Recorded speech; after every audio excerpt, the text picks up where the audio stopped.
Selamat bergabung kembali dengan mata kuliah TF3202 Fisika Bangunan bersama saya Dr. Rizky Armanto Mangkuto. Pada segmen pertama dari minggu kelima ini, kita akan mempelajari tentang pengendalian termal aktif pada bangunan dengan mempelajari konsep refrigerasi. Pengendalian termal aktif pada bangunan adalah upaya mengendalikan atau mengkondisikan lingkungan dalam bangunan atau ruang dalam secara termal dengan menggunakan sistem atau perangkat yang bekerja secara mekanik dengan satu daya elektrik yang secara skematik dapat digambarkan sebagai berikut, di mana kita menginginkan untuk menurunkan temperatur pada objek atau dalam hal ini adalah ruang dalam dengan cara membuang atau memindahkan kalor dari objek tersebut kepada lingkungan atau dalam hal ini adalah ruang luar. Untuk itu, kita memerlukan dua prinsip utama, yaitu yang pertama adalah refrigerasi, yang umumnya berupa kompresi uap, serta yang kedua adalah sistem pengolahan atau pengkondisian udara. Refrigerasi adalah proses pengambilan kalor dari suatu objek, sedemikian sehingga temperaturnya akan menjadi lebih rendah dari temperatur lingkungan, sedemikian sehingga temperatur yang rendah tersebut dapat dipertahankan. Dalam konteks refrigerasi, lingkungan yang dimaksud di sini adalah pada umumnya berupa ruang udara alami yang berada di sekitar objek.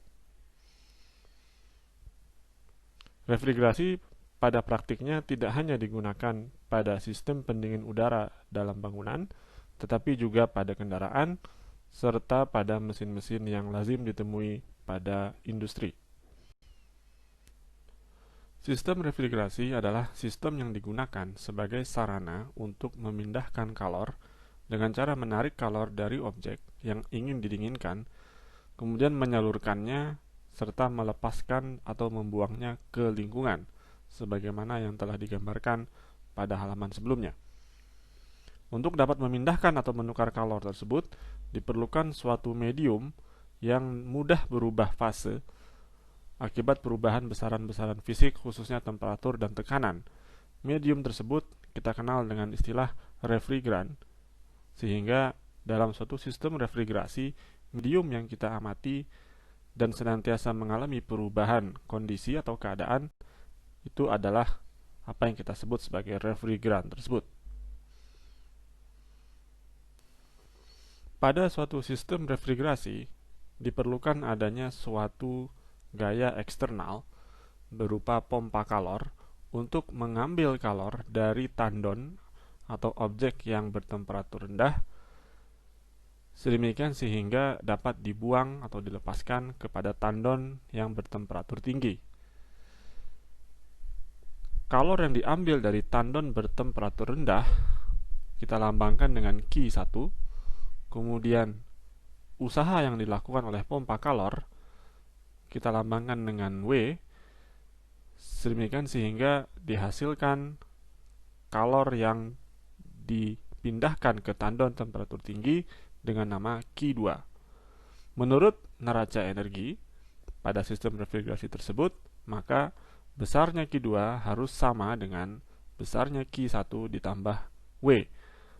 Atau dengan kata lain, usaha yang dilakukan oleh pompa kalor W adalah sama dengan selisih antara Q2 dengan Q1.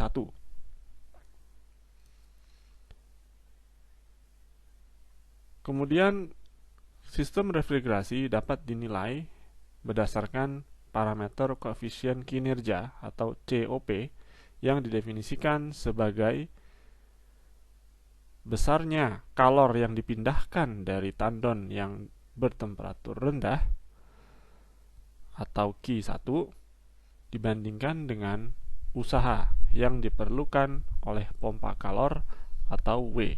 Atau dengan kata lain, COP adalah manfaat yang dihasilkan dari sistem refrigerasi dibandingkan dengan usaha atau biaya yang diperlukan dalam hal ini untuk mengoperasikan pompa kalor.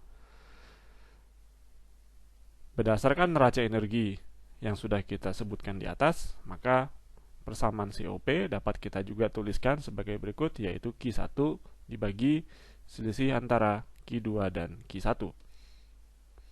Pada siklus Carnot ideal, besaran temperatur mutlak T akan bernilai setara atau sebanding dengan besarnya energi Q, sedemikian sehingga COP pada siklus Carnot ideal dapat dinyatakan sebagai perbandingan antara T1 pada tahun bertemperatur rendah dibandingkan dengan selisih antara T2 di temperatur tinggi dan T1.